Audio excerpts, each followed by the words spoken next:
Okay, Hebrews. This is Israel Wake Up. This is our women's advanced Bible study channel. We're going to turn it into our advanced Bible study channel the 15th of September, 2024. Okay, what we are doing today is we'll be laying a foundation for all the classes or the topics or conversations we'll be having in the future. So, with that being said, this is a non-Messianic channel. For those that don't know, we deal with the Tanakh and the Torah.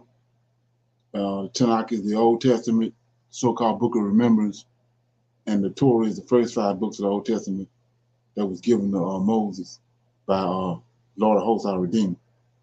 Shalom and welcome to this channel, and welcome to our women's advanced Bible study. We'll be doing this as of right now, 5 o'clock every Sunday, Eastern time. And if you want to chime in, we also have women's advanced Bible study on Thursday nights on our other channel, which is Prophets of Awakening. That's every Thursday evening, 7 to 9 Central Time. So if you want if you're interested, you can catch us over there too. Also. So with that being said, we're going to do our normal, which is a moment of silence. We're going to have a prayer, psalms, and then we'll do a little women's health, okay, and then current events. It's a little need to know information. Then we'll open it up for anybody have any questions or comments. And so in the future, if you don't have any questions or comments today, in the future, we're looking forward to having questions so we can address those questions and then everybody can get edified. Okay. So this moment of silence is for the Lord of hosts, and all that he's doing to bring about our prophesied deliverance in these last days. Oh Lord, we come this day, bow down and honoring you, praising you and believing in you. And we thank you for your wisdom and the knowledge that you have poured out upon us. And we see you now within the Holy Scriptures, and we trust in you, O Lord, with all our heart and soul. Keep not that silence any longer, for the last days are here. Shine forth on our enemies with our great power and our great glory. Peace be unto you. Okay, I'm going to read a psalm. Shalom. I'm going to be reading 2 songs if it's okay. Okay. Um I wanted to read songs 120 and 121 in light of what's going on right now. The first one is Songs 120, Deliverance from Lying Lips. And then Psalm 122, God never slumbers nor sleep. Starting with 120, Psalm 120. In my distress I crieth unto the Lord, and he heard me. Deliver my soul, O Lord, from lying lips and from a deceitful tongue. What shall be given unto thee, or what shall be done unto thee, thou false tongue? Sharp arrows of the mighty with coals of juniper. Woe is me that I sojourn in Mesha, that I dwell in the tents of Kedar. My soul hath long dwelleth with him that hateth peace. I am for peace, but when I speak, they are for war. That's Psalms 120. Psalms 121, God neither slumbers nor sleeps. I will lift up mine eyes unto the hills from which cometh my help. My help cometh from the Lord, which made heaven and earth. He will not suffer thy feet to be moved. He that keepeth thee from will he that keepeth thee will not slumber. Behold, that keepeth Israel shall neither slumber nor sleep. The Lord is thy keeper, the Lord is thy shade upon thy right hand. The sun shineth shall not smite thee by day, nor the moon by night.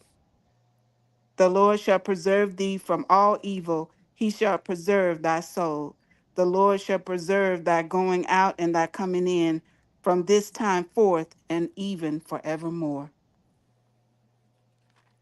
Okay. So that was Psalms 120 and 121. Yes. Comments on that? I chose those two songs because of recent events and the things that are going on, particularly with Haiti and the Haitians, and I just thought that they were just relevant to what is going on, and all of the things that we're hearing about the young man recently suspected of being lynched, and just know that God is still on the throne, and that's what that spoke to me. Okay, I can go with that. Yeah. So I noticed that in Psalms 121, verse 8, it takes you to Deuteronomy 28. It says, "The Lord shall preserve thy going out and thy coming in, uh, this time forth, and even for more." So when you go to Deuteronomy 28, we notice that you have circumstances for doing good, and then you got circumstances for not doing right, for being disobedient. And one of those uh, blessings for being obedient, it says, uh, uh, verse 2, Deuteronomy 28:2, "And all thy blessings shall come upon thee and overtake thee if thou wilt hearken unto the voice of the Lord thy God. Blessed shall thou be in the city, and blessed shall thou be in the field. Blessed shall thou be the fruit of thy body, and the fruit of thy ground, the fruit of thy cattle, the increase of thy king, and the flocks of thy sheep, because blessed shall be thy basket and thy store. Blessed shall thou when thou cometh in," right here, verse Deuteronomy 28:6. "Blessed shall thou be when thou cometh in, and blessed shall thou be when thou goest out." That's what was the last verse of Psalms 21:8. Okay. So with that being said, you got anything else on that? No, thank you. Okay, so we go to our women's health. Yes, sir. Shalom, everyone. I have discussed this health before, but I think this is very important. So I just decided to do this again. So please know that the information that is shared is intended for general, informational, and educational purposes only and is not medical advice or recommended treatment. Tonight's discussion is on what is kosher. The English word kosher is derived from the Hebrew root kasher, Kasher, which means to be pure, fit, proper, or suitable for consumption. The laws that provide the foundation for a kosher dietary pattern are found within the Torah, the first five books of the Bible. It has commandments to follow as ways to obey the Lord. Keeping kosher is one of them. Rooted in history and culture, each law is specific about what types of foods you can and cannot eat. The laws are also strict about the way you process, prepare, and inspect food when you're going to call it kosher. Keeping kosher is a commitment. It governs what you eat and the way you prepare your meals, as well as the way you use your kitchen and dishes every day.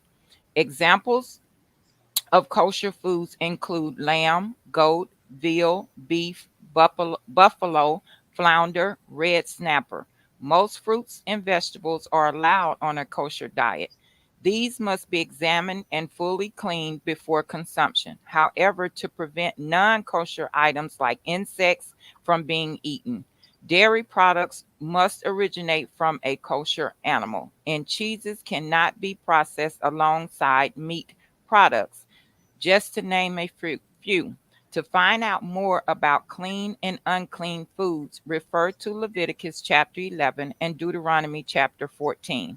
Remember that keeping kosher is not a style of cooking, it's the laws for the types of foods that Israelites can and cannot eat. I'm going to say that again.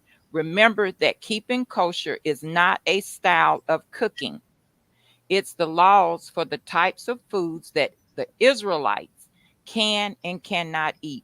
These laws were given specifically to the nation of Israel, and the purpose of the law was to reveal the holy character of the eternal God to the nation of Israel. That's Leviticus chapter 19, verse 2, 20, verse 7 through 8. Set apart the nation of Israel as distinct from all the other nations. Exodus 19, verse 5. Provide forgiveness through the excuse me, through the sacrifice and offerings. Leviticus 1 through 7, for the people who had faith in the Lord in the nation of Israel.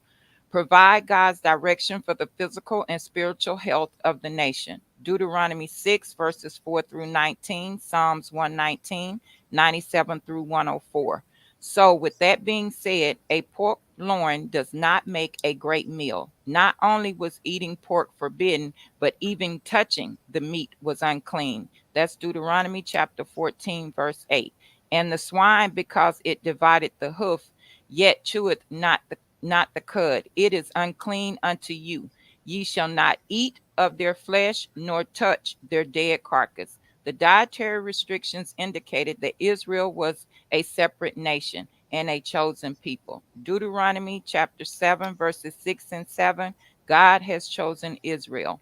For thou art an holy people unto the Lord thy God. The Lord thy God hath chosen thee to be a special people unto himself above all people that are upon the face of the earth. Verse 7. The Lord did not set his love upon you, nor choose you, because ye were more in number than any people, for ye were the fewest of all people. That was the discussion on what is culture, and I read Deuteronomy chapter 7, verses 6 and 7. Shalom, everyone. Okay, yeah. When it comes to those, that pig, I play a little bit of that video that I watched this morning. It's part of my need to know. But on the video, the lady was talking about um, how far we got with my culture, and then how the land. And the Most High said the land that how she rightly divided where the land of Canaan was at, because it said that the land of Canaan was a land that was fruitful.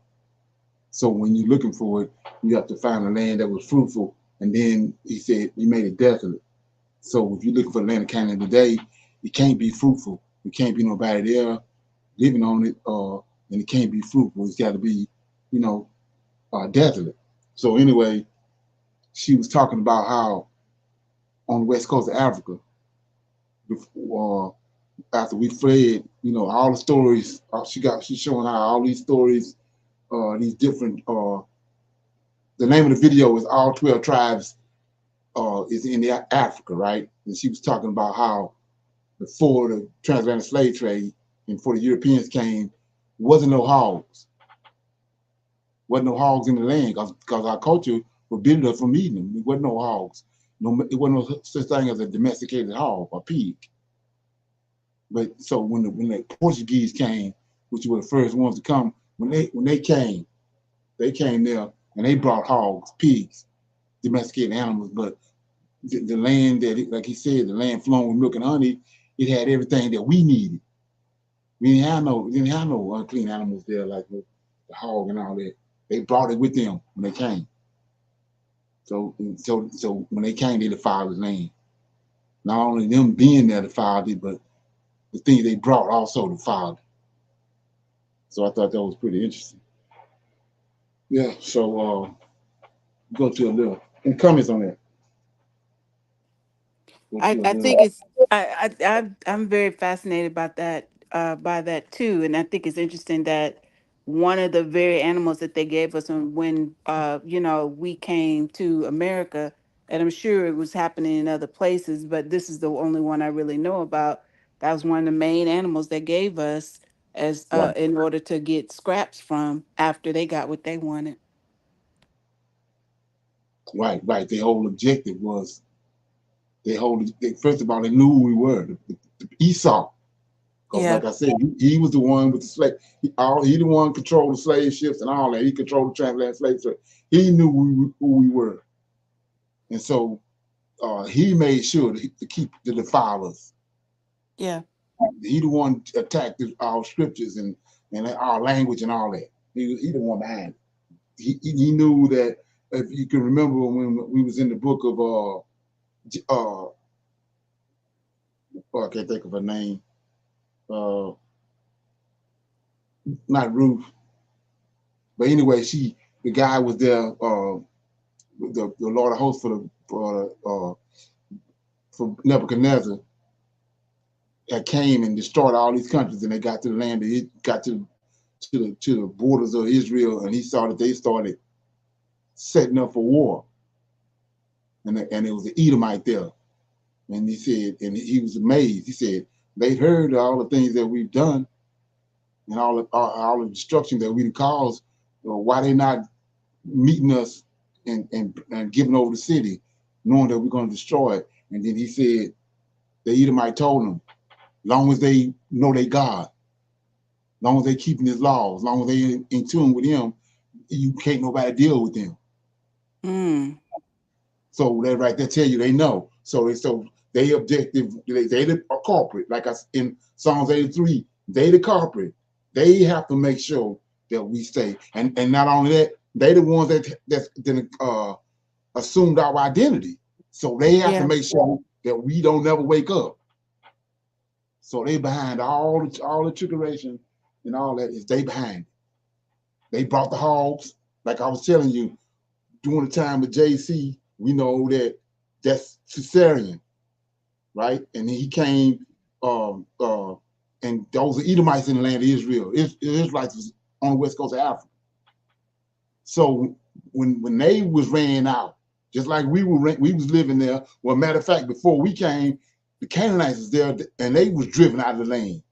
Then we came there, we ain't do right. We was driven out. They came. Esau came in 143 BC, following up off of Antioch Epiphanes. Then they were ran out in 70 AD, but they were sent to Spain and Portugal. When you understand that, that's like we were just looking at, that's where the hogs and the pigs came from. The Portuguese came there because they knew where we was at. And when you look at this Nina the Pina and the Santa Marina that came to America, it came from Spain. So corporate, Esau is corporate. That's why he's the first one mentioned in Psalms 83 of Israel's enemies. Okay, they control the manifestos and all those slave ships. So when we was loaded on the ship, we had Israelite names. By the time we got to America, we had other names other than our real names. And that's another thing. The video that I'm gonna play later. The lady was saying, after all the trickeration that they done, the truth is in our names, because a lot of the information is passed down orally, and it's in our names. It's in the names and in our language. Like for instance, we don't know how significant it is when it says when God, how our God keep on saying, for my name's sake, for my name's sake. Well, but his name. Then you come to find out his name is Michael L. And then what it means, he who can create.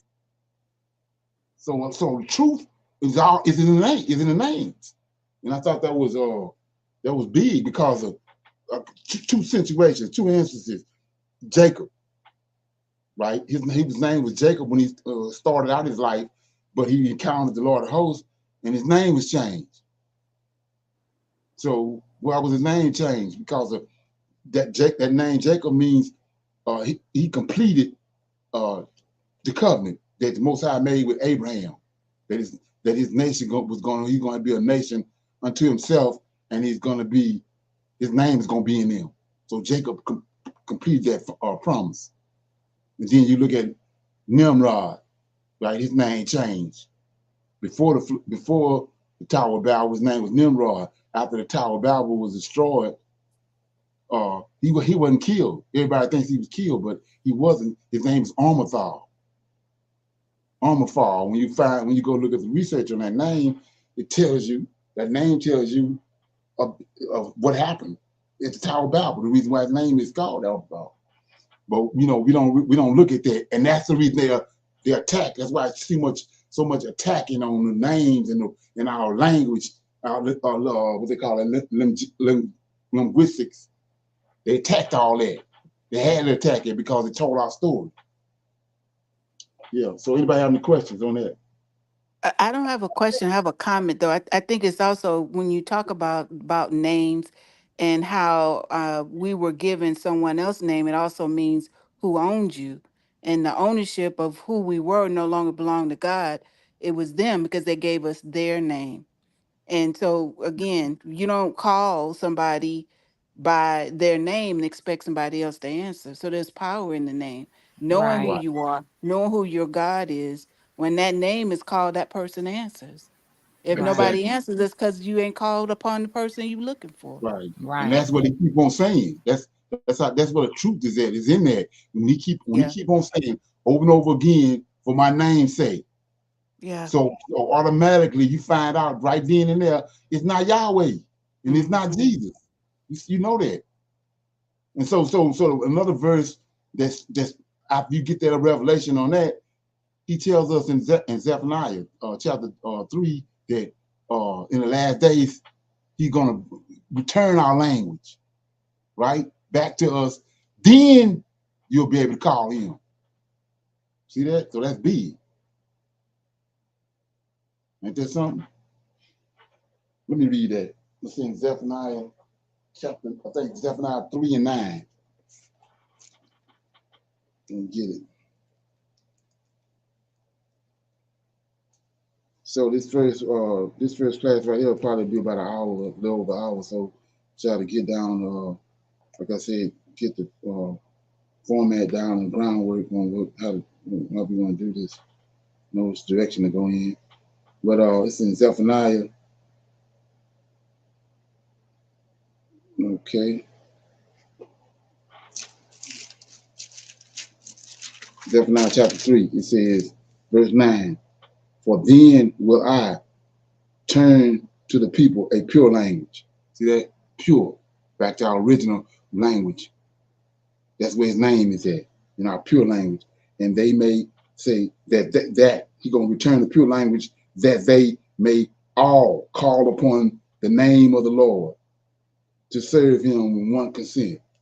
So in order for us to serve him on one consent, we have to be calling him by his name in the pure language. So that was his doing. Us all this sort of this, all these yellish and all this stuff. It was his doing. You say, what are you talking about? Go back to the Tower of Babel. He confused the languages. So he did the same thing right there. So we can't call him. Ain't that something? Yes, sir. And not only did they change our names to their names and gave us whatever name, first name they wanted to give us along with their last name, right? They Right. beat us into worshiping them. They beat us to worship them. So they not only stripped us from our dietary, you know, culture, the laws, because they knew that, you know what I'm saying? Just like they knew that we were praising and worshiping another God. We wasn't praising and worshiping JC, Jesus the Christ, or man in that way, but they beat us to worship them, the master. Okay. Yeah. Yeah. So yeah, they and you like I said before, you don't understand how how important that is our language was because that's how we were communicating with our God through the language that He had given us. Like I said, the language came down from heaven. That's what the angels was speaking, and the Creator was speaking Hebrew, pure Hebrew, and that's what was brought down here. That's why we were able to communicate with Him. And notice how the angels would tell them what to call such and such, who to call, why to call him this, call him this name, call him that name. The angels were telling them what to do. The names to give each people, changing people names and all that. The angels was doing. So, with that being said, this is the video I'm talking about. If you want to, let me get it first. It's got a lot of information in it.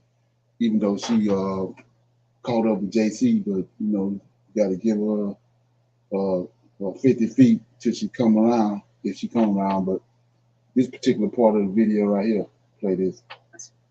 Before there was anything like biblical Hebrew, there was oral tradition, which we continue till today.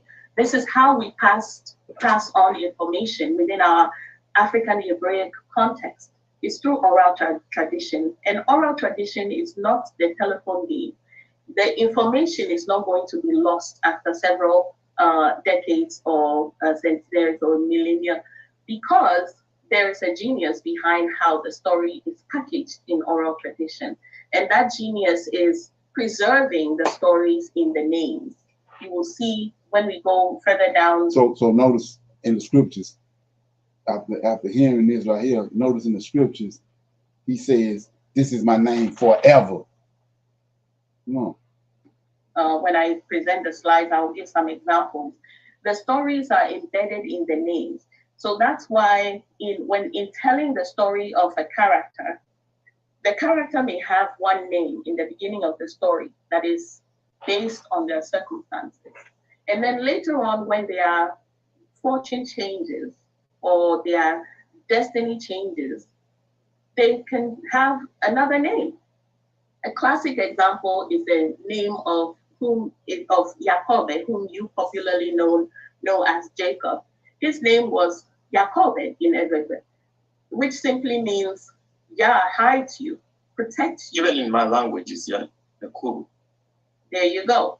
Yah hides you. And then as he has the struggle with the heavenly being, and he is given a blessing, his name is changed. And his name is changed to Yasara, which you popularly know as Israel. And that is just ushering him into a new dispensation. Because instead of you are hiding at this point, because if you know his story, I know I'm being a little long-winded, but I'll end it soon. If you know his story, he was hiding from his brother from the time that he bought that birthright from his brother. He was hiding from his brother since then, because his brother was seeking him to destroy him. So he was being hidden until he had that encounter, and his name was changed to Yasara. And Yasara really is ushering in that blessing that his ancestors received from the Most High, which is that you'll be a father of many nations. Your descendants are going to be uncountable, like the sands of the shore, the stars of the sky, and all this. And Yasara simply means, in the ancient Hebrew, it simply means Yah's congregation or Yah's multitude, Yah's people, the Most High people. And that's what you call Israel today. So that goes back to what I was saying. Now, with that understanding, that's the son in Isaiah 53. That's what Jacob means. That's what Israel means. In the name itself means that's his son. Israel is his son. And there's something. And just something as simple as that, we've been thrown out. You know, they twisted us up. Like I was saying, when the Europeans came to Africa, the Africans was worshiping the sun. They personified the sun. They knew that.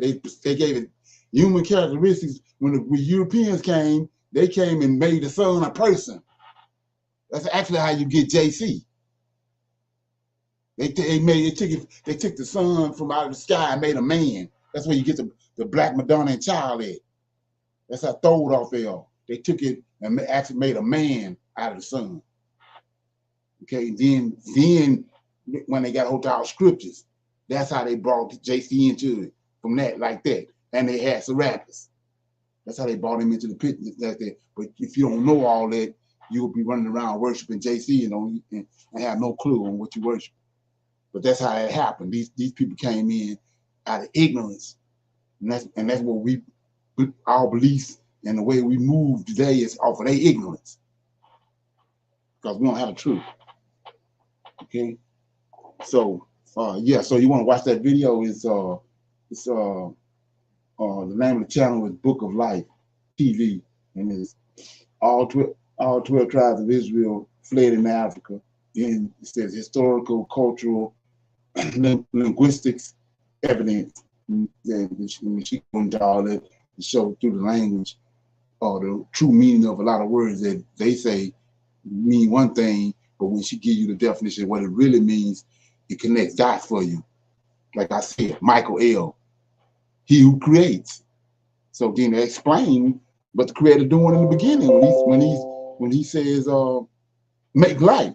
He's talking to somebody else. Somebody else there. Who he talking to? Michael. He who creates, make it, and he created. Make this, and do that. So it all starts making sense once you understand that. Okay.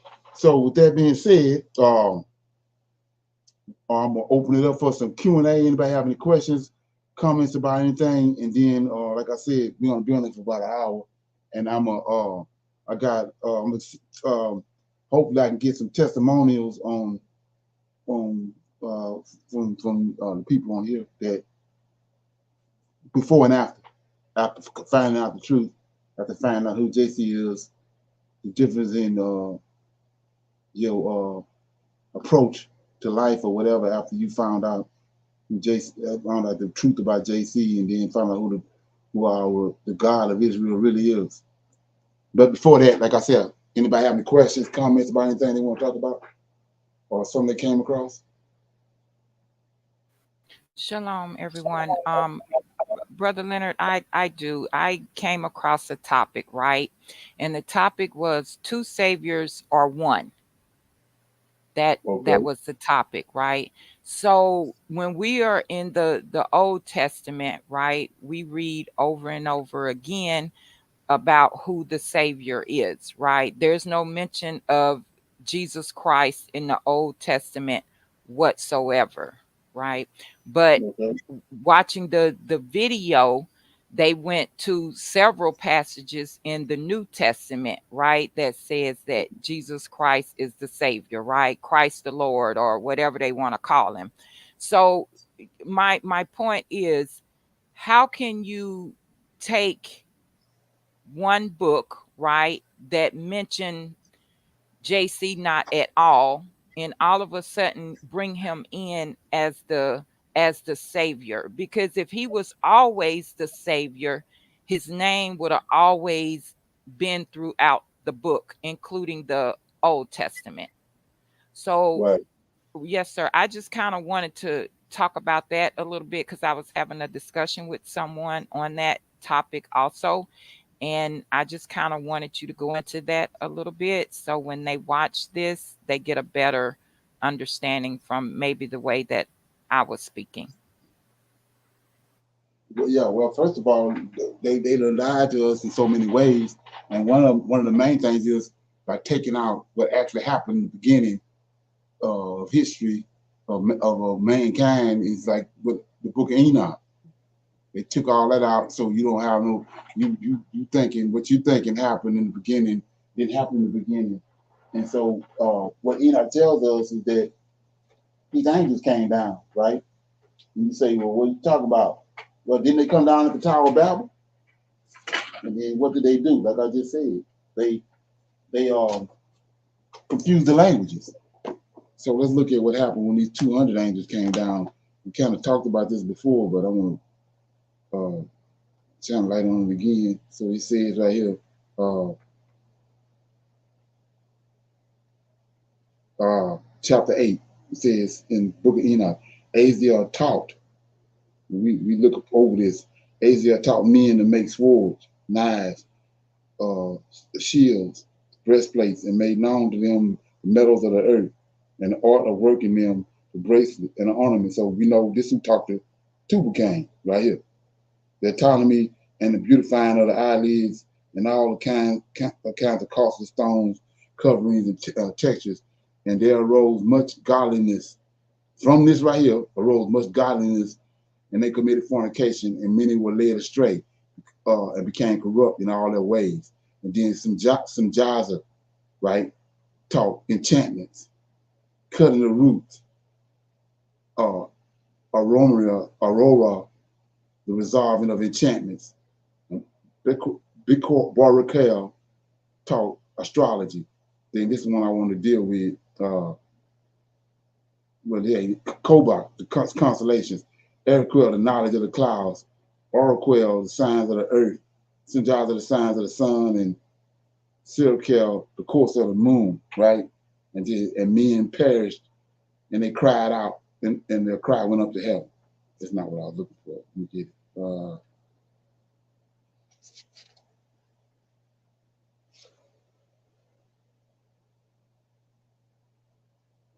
Okay.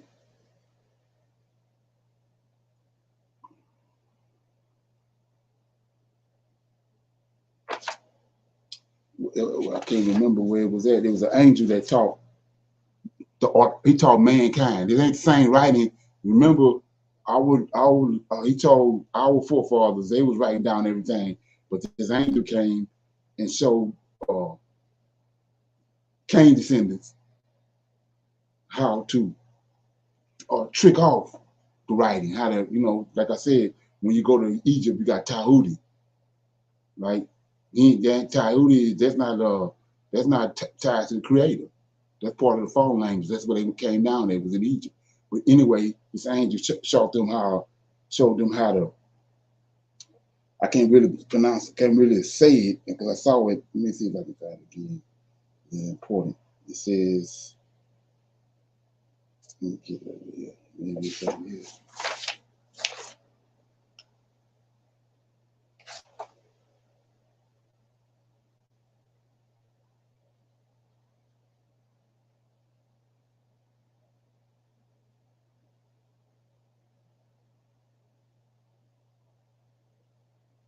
Yeah. So anyway, this angel, I find it and I'll bring it back up again. But he taught them how to, like we was talking about with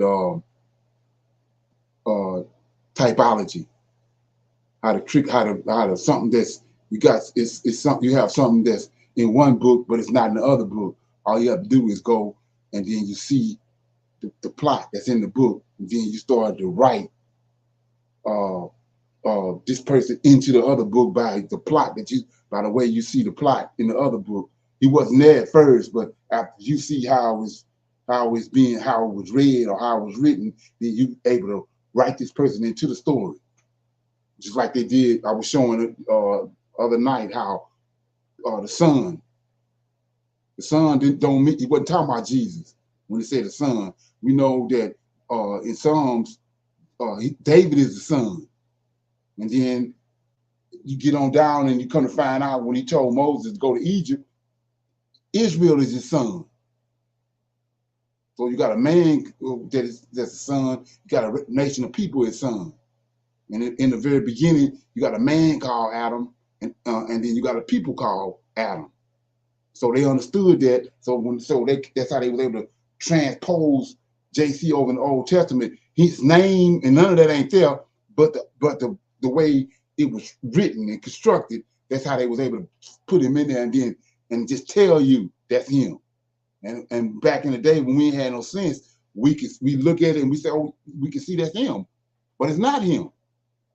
They was shown that by these fallen angels how to superimpose and how to mess with the linguistics of things, like Sir Francis Bacon, Old English. He was a cultist.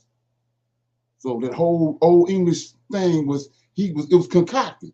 He concocted it, and that's why King James went and got him, and he used that language or that style of writing to set off the New Testament, the Bible, the so-called Bible at the time.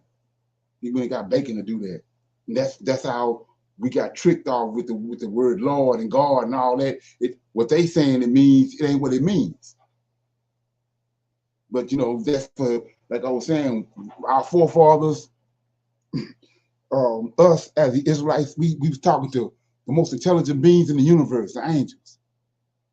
So these type of conversations shouldn't be hard because we talking to we used to talking to intelligent beings, having intelligent conversations. So like I said before, it's not for everybody. Not for everybody to understand. It's not even for them to be standing there in the presence to even hear it. Okay. Any comments on that? Anybody get anything out of that? Any I think comments? Okay. Shalom. I think that it's just hearing that again just reinforces my understanding of how everything came about, and I think that another a part of what Sister Michelle was saying, for me, is the understanding of when you talk about the two different books. it's the first book of the New Testament. Matthew, in that first chapter, is where you really see the attempt to try to bring the two books together. And that it's with Right. that last verse of that first chapter, first verse, where they talking about and Mary begot Jesus. Right. But outside of that, you can have those two books separate, but that's how they try to tie it together, Right. by Exactly. that, and then suddenly bring it together. But there are two different gods in those books. They don't have the same Mm-hmm. characteristics. They Right. don't move alike, they don't talk alike. And how I know that to be true for myself is that the Old Testament says, I'm the same God today, tomorrow, and forevermore. That's Right. one. The other part is, um in talking with Brother Leonard over the years, one of the things that always sat with me is there's a verse, and if you guys on the call can recall exactly where it is, that talks about the fact that the only person that can sit on the throne of David is a seed of David, and a Exactly. seed is a child. And Right. if there is no child, Mary cannot have no baby with no spirit. And Right. so that is that for me, that everything unraveled from there. Right. And that started my journey. I may be a little bit ahead of it, but of where we are in the conversation, but that's what did it for me. And that started my whole re-looking at it. It's like scales falling off my eyes and being able to see things for what it was. Whereas, tradition and the love of the people who taught me the old way was why I think I stayed asleep for so long. Right. Yeah. Yeah. I saw something. This matter of fact, this morning, and I read. I was going through YouTube, and it was in I think it was on a TikTok video, and it was a sign, and the guy had wrote on the sign that uh, okay, we know when they concocted JC, they made him. We got a redeemer, which is an entity in his own. We got the Yahweh, which is an entity in its own, and then our Messiah. That's three different entities. When they concocted JC, they did it. They went overboard. They made him all three of them. Yeah. He's the savior, the redeemer, all these people, right? So now, understanding, so you can't. The Christian always trying to find a way to get out of that. So that's solid. That's part of who Jesus is. Well, the guy had on the sign, Adam didn't need no woman when the Most High made him, but Jesus needed a woman. Mm, Let that firm made. mm, After you gave him all them titles, now go look at that. Adam, the man, the first man, Adam didn't need a woman when he made him, but JC had to come through a woman. So who's greater? That's crazy. yeah. Ain't that something? Yeah. Wow. Oh yeah, that killed it. That let you know that you just turn the flashlight around and it's all nut buckets standing behind you because that's killed it. Yeah. And I think the other part of that too is just the continuation of this. The whole foundation of the Old Testament is talking about a specific group of people. It's not talking about the world. It's Right, talking about the generations of people Right. through the promised people of God. That's our story. That's our Right. The history, chosen right? people. Right. Mm-hmm. Right. It's not Mm-hmm. talking about nobody else. And right, it's intentional. But all of a sudden, in the New Testament, like I said, after that verse about Mary begot Jesus, all of a sudden, everything that came after that is about everybody. exactly, But why would he go through the painstaking generations and all of that, telling that whole story to suddenly open it up for everybody? Yeah, exactly, he didn't. Those are two right, different gods. exactly. And then he saved our story, the story that we know now, Enoch, and then we know that when the flood came, he kept Noah. So Yeah. all them people with all those people, and those stories are void when you get to Mary. Mm-hmm. Ain't that something? So that makes no sense whatsoever. Yeah. Okay, so like I said before, we go inside the room now. I was going to get a testimony, whatever you want to call it, a witness on how you came into this and the effect that it had. Whichever one of y'all want to start out. I don't mind. I just finished up what I was saying. I think that, this may sound a little weird or whatever, but it's my story. I mean, I think my God has always been with me my whole life. Although I may not have known who He was, He always knew who I was. And I Exactly. think that I have been on this journey for a long time. Different things, different people, different situations has brought this to my brought me to this place and this understanding. And I think that, you know for those who know me, I have a real love for history and the true history. And Right. that truth isn't just the world history, but my own personal history, my Right. family history, and my people's history. And I Right. think that it made it easier for me to first hear what it was that about our God, and being able to then look at it and be able to follow it, and it made sense. So it made me feel at home. I had been going to church for a long time, and I don't know if I ever really said this out loud to anybody, but my whole life I always felt like I was just an outsider sitting in Right. church. I was doing what I was told to do. I was a good child. I did what my people told me to do, but I never felt in place there. I felt out of place. And I think Okay. what did it for me the last time I was in a physical church for worship, if I remember, other than visiting because my mom wanted me to go with her, when I really turned my back on it is when they had passed the offering plate for the fifth time. And it had been bothering me all day. And it just was no foundation for it, and I just couldn't sit there anymore. And I think that was just another vein in my path that took me away from them to find. I said, just have to be something more than that. And it was around the time here in Atlanta where I live, where all these churches were competing with their pastors to get these planes and these fancy cars, and I felt like it just had to be more to that. That ain't the God that I know, not the one that calls on me in secret, the one that I pray to, the one who saved me. I just that just wasn't it for me. Okay. Okay. Yeah. And like I said before, the whole time we read that the other night that I think it was in the book of Second Ezra when Ezra said that the whole time he was there and he didn't know it. He was there, he was looking out for him, doing this for him, and he didn't even know it. So Yeah, that's it's kind of it goes back to my story too. You didn't you had no idea, and then what they did, how similar. All they did was took a lot of our God's characteristics and superimposed them on JC. So he had similar characteristics that our creator, that our God has, but he's not our God.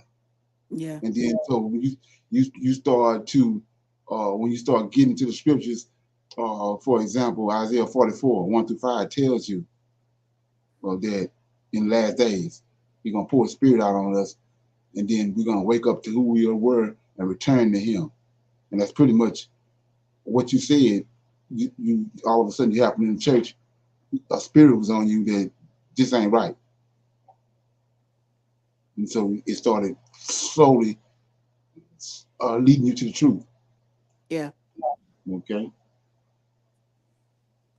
Shalom. I think that story is for everyone when it comes to the church, being in the church, right? So before I came into the truth, I don't know, maybe 5 or 6 years before that, like you said, when I would go to church, I would just feel out of place. I just felt like people was looking at me strange, like where she come from or why she is in here or whatever. I just did not feel comfortable in the church. And so I had stopped going basically. At that time I was in Georgia. And but when I would come home to Louisiana to visit my mom, them, I would always go to church with them, but I just did not feel right. So when I came into the truth, I was a total baby at this. I knew nothing about Hebrew Israelites, nothing. But when I first heard about Hebrew Israelites, I did not, what you say, bump against the bricks. I did not struggle with it. I just wanted to know more. I wanted to know more because I felt like it was a big part of me that was missing in all this time, with me being by myself and just praying. And I'm being honest, I'm praying to JC, for him to reveal some things to me, because I had been going through some things, and it just felt like at that moment when I received the truth, it was like a big light went off. And everyone knows that I do the women's health on Thursdays, and I've always been into health, wellness, and I really enjoy doing that. And I just feel like me being in this truth, knowing my culture, knowing my people, connecting with the people on Prophets of Awakening, all of the women, I am just hoping that I can be a positive light to women that are already in the truth and women that are seeking the truth. Now, being in this truth, I know my worth as a Hebrew Israelite woman. And that really means a lot to me.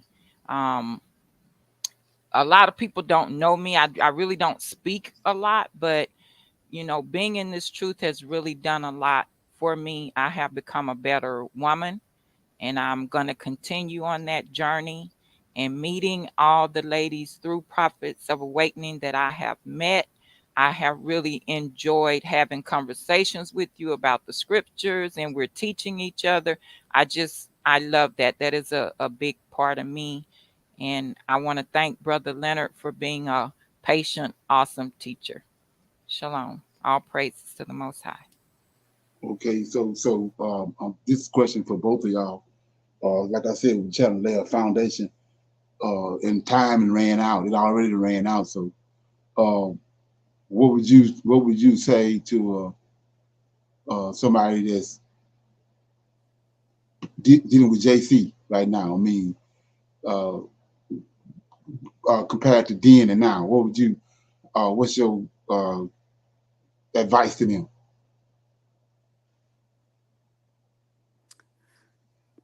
Shalom. I think that off the top of my head, I think the word that comes to my mind is perseverance.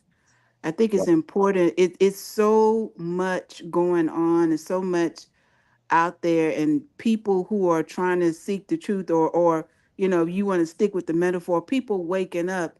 It's easy to fall back to sleep because you get overwhelmed and you get everybody's coming at you. I know personally, like I said, some of the people I love the most, were hammering me and arguing with me or Right. arguing at me about what I should be doing and who my God really is and all of that. And I just found myself, having to, stick to myself and find like-minded people in order to grow. And so I had to persevere against all the people coming at me in order to try to Mm-hmm. find my truth. And once I did that, then I felt I had a home. And for me, it just happened to be people who in my family, which I was happy to have because I trust them. But I think if you have to put it all in a word, I think one of the things you're gonna have to do on this journey, because it's not for the weak, it's not for the people popping in and popping out. You're gonna have to Right. persevere because you're gonna go through years and years of tradition and what you've been told, and questioning what you know versus what you don't know. It's easy to say, I'm gonna just stick with what I have. But in order to get something new, you got to open your hand. You mean no, a closed fist can't reach for something new.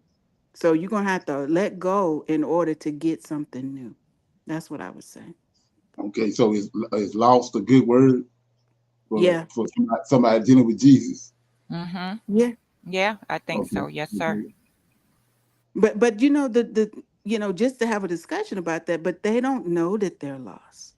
And they don't think they're lost. And I didn't know I was lost until Exactly. I came upon something new, and then I had to have the willpower, the willingness to stick with looking at something different, because I don't know about anybody else, but when someone I knew and trusted told me there is no such thing as Jesus, I felt like I was I felt like I was gonna get struck down.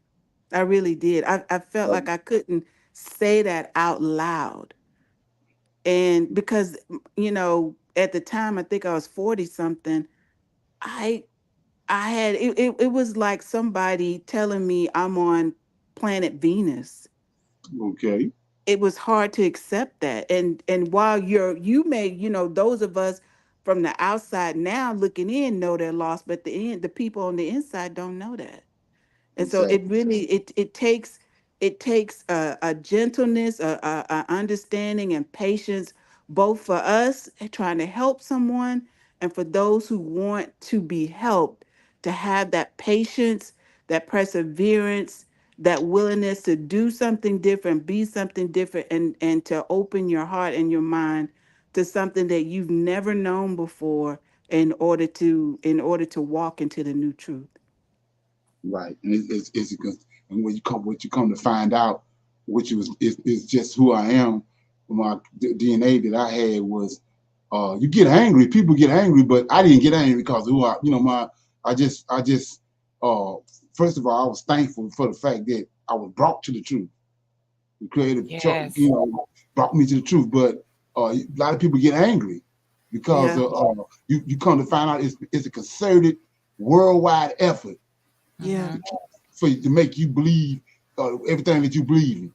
From the time Right. you were born all the way up, you being programmed to believe all that stuff, and, Mm-hmm. and Right. none of it is the truth. Right. And I think like I said, and I think back about my own journey, and I use those words intentionally. I was argued at. I didn't argue either. I mean, I Right, never I never understood the idea of belittling, berating, or yelling at people who think differently or right, want to question what it is they've been told. And when you talk exactly, about brainwashing, it's it ain't like some stranger on the street like Jim Jones or somebody, right, told me to drink the Kool-Aid, and I was like, yeah, that Mm-hmm. might be crazy, but these are people that I love that told me to go to Sunday school every right, Sunday, who Mm-hmm. dressed me up on Easter Sunday, bought Think me in they some, didn't? yeah, my little Easter outfit. I'm going with my aunts and uncles and my brother and sister, and yeah, that's hard to change a lifetime of understanding, or worldview.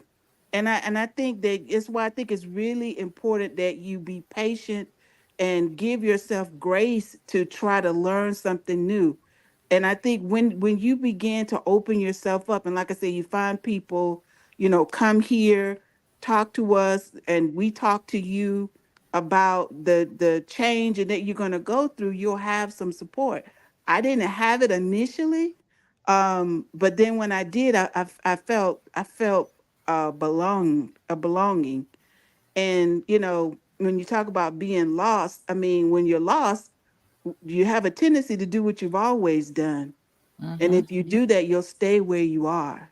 You got to Mm-hmm. be willing to try something different, to be different. And like I said before, persevere against it. Because once you persevere long enough, God will reach his hand out and pull you and Oh take yeah. you to those people that will help you on your journey. You won't have to walk by yourself, but you got to Yes. step out there. You got to be willing to step out there because he gives us free will, and he not going to just carry you the whole time. You got to step out there and claim him the That's same way right. you want him to claim you. That's how I feel. All praises.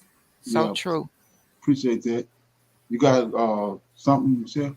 No, I just wanted to say you got to be strong in this. It's not for the weak. If you don't stay solid and firm in your belief, it's not for you. People you all day long. I talk to women all the time that's struggling with this truth, but they are worried about what other people are gonna say. Exactly. Right. That's part of the programming. You can't That's you part of the can't programming. be worried about that, right? The majority, no, you that's our problem. We are too focused on being part of the majority. We want to jump on the same bandwagon everybody else is on. Being liked. Mhm.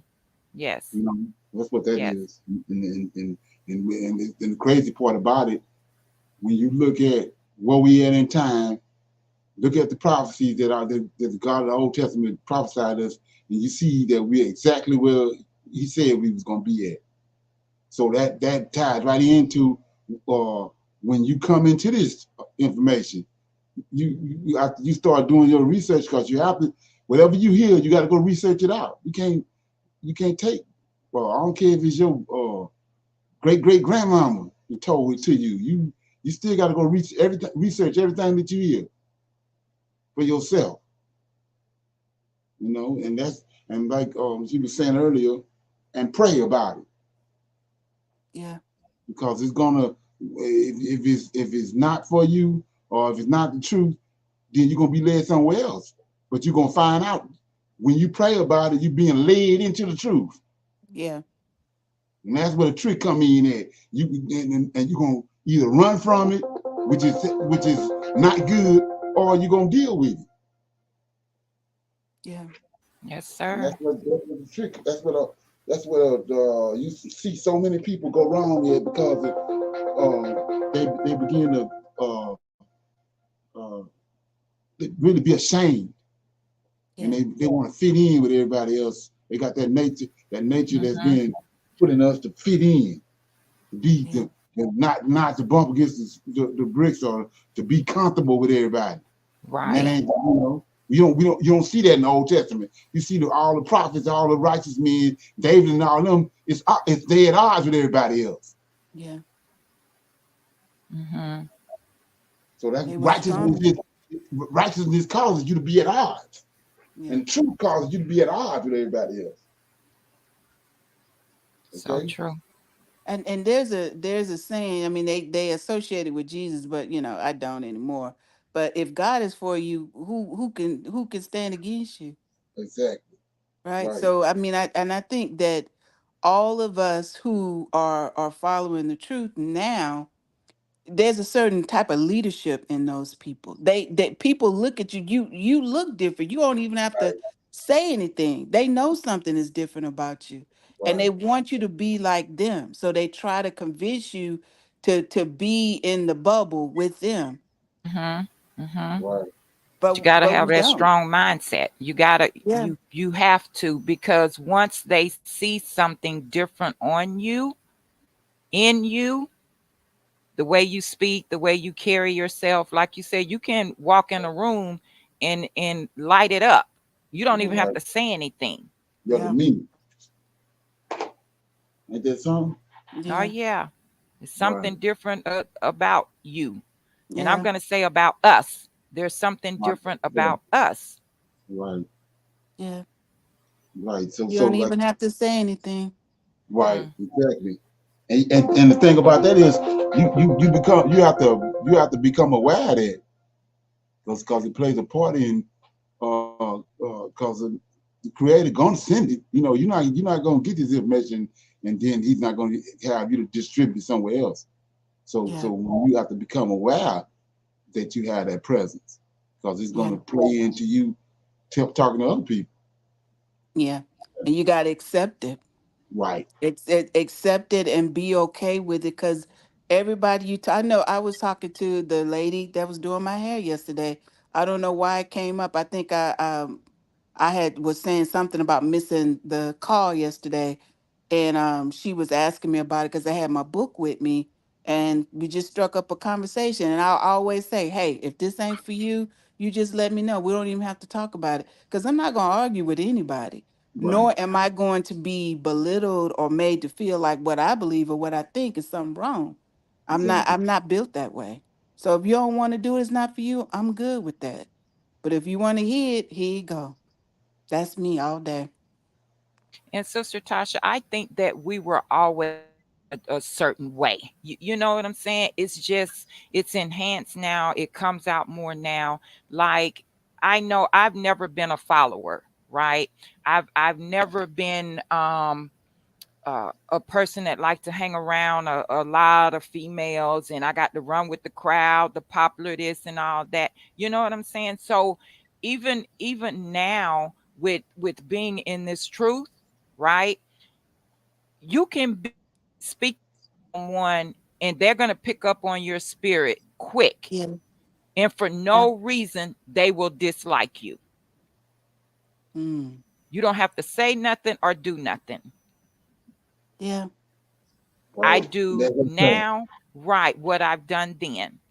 When I see that, I give you 50 feet. You know what I'm saying? Because I only want to be around people and have conversation with people. When I say people, I'm saying other women um, that is like minded. We have the same spirit. You know what I'm Yeah. saying? We are in our and all of that. Yeah. Right. Sister Tasha, we talk a lot. A lot of other sisters I talk to, I enjoy that. Whether if it's 2 minutes or 20 minutes or 2 hours, I Yeah. enjoy that because I know I'm around like minded women with the same spirit. Yeah. I can stand by myself or stand with a crowd, and that's Exactly. that's that's what. And Come when I on, mean a crowd, I'm talking about our people. come on. And I don't. I never. I think I've always been this way. That's why I said my God has always been with me, even though I didn't know who He Right. was. He's But He always is been in us. always Hmm. right. Always been there, waiting. Don't a turtle got enough sense to go in the shell with certain times and come back out at certain times, right? Right. Yes. Mhm. So with like I said, this was our foundation.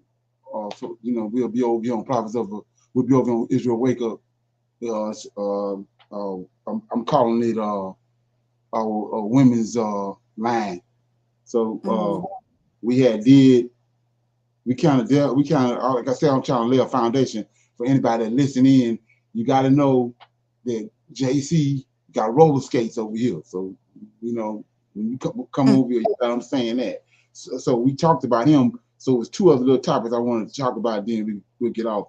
That was and it's all about conditioning. When we was talking earlier about being lost, he was conditioned to be lost. So the garden, okay. When you first came over here, you uh, was you overwhelmed by the story in the garden? Oh yeah. Yeah. I was. Yes. Okay, and we found out that it's not an apple, right? Right. It's It is not an apple. right. It wasn't an apple. It was sexual connotation. Yeah, the serpent slept with Eve, got Cain. That's what Yeah. that was. I mean, and like I was saying before, it's time to deal with the truth. So that's the truth of the matter. And if you hang around long enough, that's going to get drawn all the way out and explained. So if you come across this conversation and you want to come back and that conversation will be thoroughly explained to you. And then Yeah. the other one is Ezekiel 30. Somebody had something on that? No. No. I was just agreeing. Okay, so then the other one is Ezekiel 37. When you understand who the son is, Israel, the Most High's son, Israel is the son. That's who he's talking about in Isaiah 53. So when you go to Ezekiel 37, our forefathers was promised by the God of the Old Testament, the Lord of hosts, that he was going to resurrect them. So that's what Ezekiel Mm. 37 is all about. Raising our forefathers up out of the ground. Long Hmm. before JC came, they knew that. So those are the foundations when you start talking about prophets of awakening, Israel wake up. Those are the foundational things that we deal with over here. It's not something that we came up with. They foundational truths that's going to lead you to other truths to to bring you out of, as an Israelite out of stupor, Yeah. out of being lost. Mm. So, with that being said, anybody got anything they want to say or before we go? I enjoyed the class today, Oh yeah. Oh yeah. as I always do. But Always thank right. you for the invite. Okay, so we'll be over here every Sunday at 5 o'clock PM Eastern Central. time. Central. Every Sunday, trying to engage Hebrew Israelite women to the truth. That's what this channel is all about. Okay, so with that being said, I'm gonna say shalom, shalom, and another shalom. Shalom, everyone.